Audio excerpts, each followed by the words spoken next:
하신 것 같은데, 저는 민주통합당 민정두이고요. 여기 홍종화 의원님, 최민희 의원님, 통합진보당 쪽에 있었어요. 박원석 의원님 이렇게 같이 했습니다.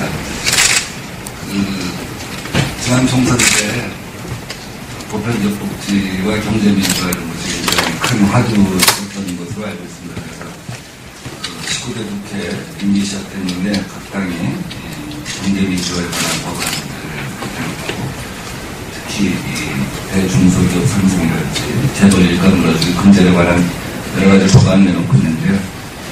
그래서 각 당이 강론내는 것 중에 좀 부족한 부분이 있어서 저희가 재벌 일가물어주기 금지에 관한 근본적인 입법을 고민하면서 오늘 그 법안 발의에 이르렀습니다. 조세 전문가들은 우리나라 상속세 및 징여세법의 역사를 흔히 재벌과의 투쟁의 역사라고 표현하고 있습니다. 왜냐하면 상속세, 징여세법을 만들어 놓으면 그것을 우회하는 새로운 편법을 끊임없이 개발해내기 때문입니다.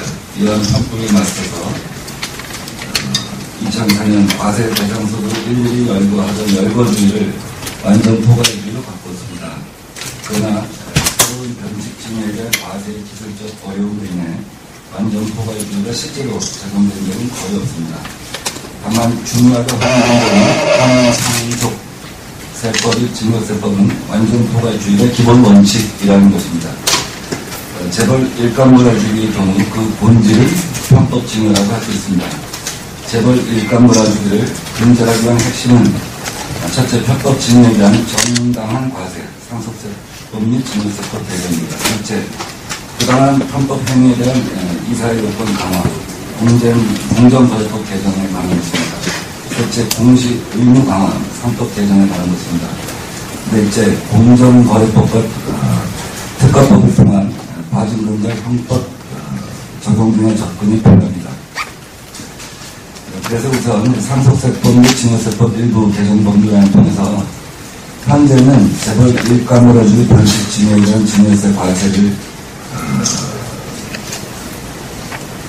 일감몰아주기 대출 등 세후 영업 이익을 기준으로 정상적 거래 비율 30% 초과 대상에 대해서는 과세 대상도 하고 있는데 지금 이 법 개정안은 정상 거래비율을 상회하는 경우 특수관계의 법인 거래 비율 전체에 대해서 과세를 추진하고자 하는 것입니다. 독점 규제 및 공정 거래에 관한 법률 법률 개정안은 현행 규정은 부당 지원 행위에 대해 제재를 가하기 위해서는 지원 행위 사실과 경쟁 제한성 입증은 해야 하는데 기술적으로 쉽지 않은 측면이 존재합니다. 그래서 특수 관계에 대한 부당 지원 행위의 경우 경쟁 제한성에 대한 입증 없이도 부당하게 지원한 사실만으로도 제재가 가능하도록 개정하고자 하는 것입니다. 셋째, 3법 일부 개정 법률안을 보면 현재는 일감몰아주기를 통해 편법적인 상속 및 경영권 승계를 하려는 재벌의 잘못된 행태를 근절하기 위해서는 회사의 사업의 유형에 대한 요건을 더 엄격히 하고 외부적인 통제를 강화할 필요가 있습니다. 이에 특수 관계인 대상으로 하는 회사의 사업 기회 이용은 회사의 이익을 침해하지 않은 경우로 한정하고 회사와 이사 등 특수 관계인 거래가 있을 경우 이에 대한 공시 의무를 두었습니다.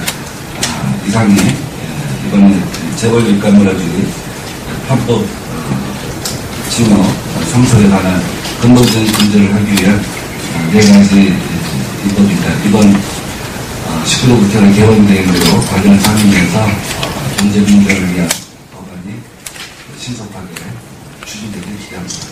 법안의 가장 근본적인 것은 이제 편법 상속 증여 이것을 이제 근절하기 위한 것이지만 이러한 법안을 통해서 삼성은 세계 시장에서 애플하고 경쟁하고 우리 골목에는 떡볶이집과 순대집의 생존과 또 평화가 있기를 기대합니다.